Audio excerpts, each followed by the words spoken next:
సదాశివసమారంభాం వ్యాసశంకరమధ్యమాం అస్మదాచార్యపర్యంతాం వందే గురుపరంపరాం.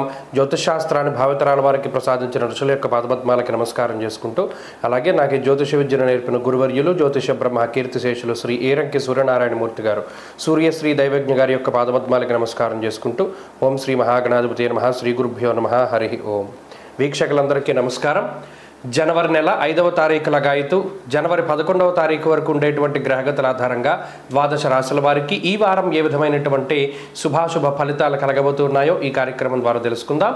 అందులో భాగంగా ఈ వారం ఉండేటువంటి గ్రహగతులను గమనిద్దాం. ఈ వారంలో గత వారంతో పోల్చుకుంటే పెద్ద గ్రహాల్లో మార్పు ఏమీ లేదు.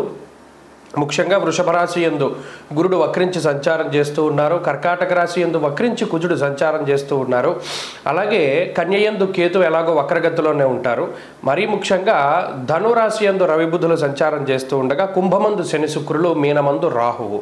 అలాగే ఈ వారంలో చంద్రుడు కుంభ, మీన, మేష, వృషభ రాశుల యందు తన యొక్క సంచారాన్ని చేయబోతున్నారు. ఇటువంటి పరిస్థితుల్లో ద్వాదశ రాశుల వారికి ఏ విధమైనటువంటి ఫలితాలు కలగబోతున్నా తెలుసుకుందాం. ధనురాశి వారికి సర్వసాధారణమైన గ్రహస్థితులే ఉన్నాయి. ఇందులో పెద్ద చెప్పుకోదగ్గ మార్పులు లేవు, చెప్పుకోదగ్గ ఇబ్బందులు లేవు, చెప్పుకోదగ్గ అనుకూలతలు లేవు. సాధారణంగా జీవితం ముందుకు సాగుతూ ఉంటుంది. ఎటువంటి అడ్వెంచర్స్ లేవు, ఎటువంటి ఇబ్బందులు లేవు. కొంతమంది ఏం ఆలోచిస్తూ ఉంటారంటే ఏదైనా ఒక మెరాకిల్ జరుగుతుందేమో ఈ వారంలో ఇంకోటి ఏదైనా లాటరీ తగులుతుందేమో, అలా కొంతమంది ఆలోచిస్తారు. అదేం తప్పు లేదు. కానీ అటువంటి పరిస్థితులు ఏమీ రాశి వారికి లేవు అని చెప్పడం దీంట్లో ఉన్నటువంటి ఆంతర్యం. ఏమండి ఎందుకు అది ప్రత్యేకించి చెప్పారు అంటే ఆ ఆలోచనలు వస్తాయి. ప్రత్యేకించి ఈజీగా మనం డబ్బు సంపాదించడానికి లేదా ఏదైనా ఒక అవకాశాన్ని చేజెక్కించుకోవడానికి కష్టపడకుండా, ప్రత్యేకంగా అండర్లైన్ చేసుకోవాల్సింది ఏంటంటే కష్టపడకుండా మీకు ఇష్టమైనటువంటి దాన్ని అచీవ్ చేసుకోవడానికి చాలామంది కలలు కంటారు. ఆ కలలు గండానికి ఈ గ్రహస్థితి ఎక్కువ ఉపయోగపడుతూ ఉంటుంది. అదే డ్రీమ్ ల్యాండ్లో ఉండడం, అంటే ఈ రియల్ వరల్డ్లో కాకుండా డ్రీమ్ ల్యాండ్లో ఎక్కువ ఉంటారు. దానికి కారణం ఈ గ్రహస్థితి. ముఖ్యంగా మాయా కారణమైనటువంటి గ్రహం రాహు. చతుర్థ స్థానమందు రాహు చాలా ఇబ్బంది పెట్టేటువంటి గ్రహంగా మనం చెప్పుకోవచ్చును. ఆయన ఎవరితోనూ కలవనప్పుడు ప్రత్యేకంగా ఇది ఎలా ఉంటుంది అంటే ఎంతసేపు ఒంటరిగా ఉండడానికి, లేదు ఏదైనా దీన్ని ఏమంటారో ఒక గ్యాడ్జెట్కి ఎడిక్ట్ అవ్వడానికి, ప్రపంచానికి దూరంగా మీకంటూ ఏదో ఒక ప్రపంచంలో మీరు ముందుకు నడుస్తూ ఉండడానికి ఈ గ్రహస్థితి ఎక్కువ సహకరిస్తుంది. తృతీయ స్థానం ఎప్పుడైతే శుక్రుడితోటి కూడి ఉన్నటువంటి చంద్రుడితోటి కలిసి ఉన్నటువంటి శనేశ్వరుడి యొక్క స్థితి ఉన్నదో అది ఎక్కువ ఏం చేస్తుంది అంటే ఏదైనా పట్టు విడుపు అంటారు కదా, వీళ్ళకి పట్టే ఉండదు, అంత విడిపే.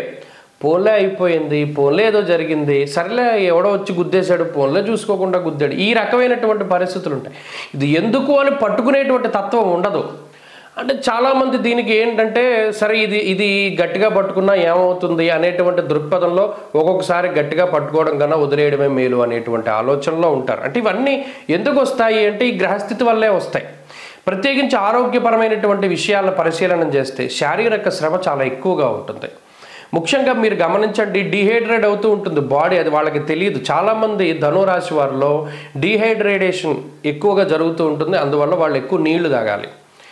ప్రత్యేకించి ఈ జీర్ణ సంబంధిత సమస్యలు, అంటే ఆహారం తింటాం, ఆకలేస్తుంది, కానీ రెండోసారి తినడానికి ఆకలి రాదే. ఎప్పుడు ఆకలేస్తే అప్పుడు తిందాం అనుకుంటారు, కానీ ఆకలేదు. అలానే నీరసం రాదు.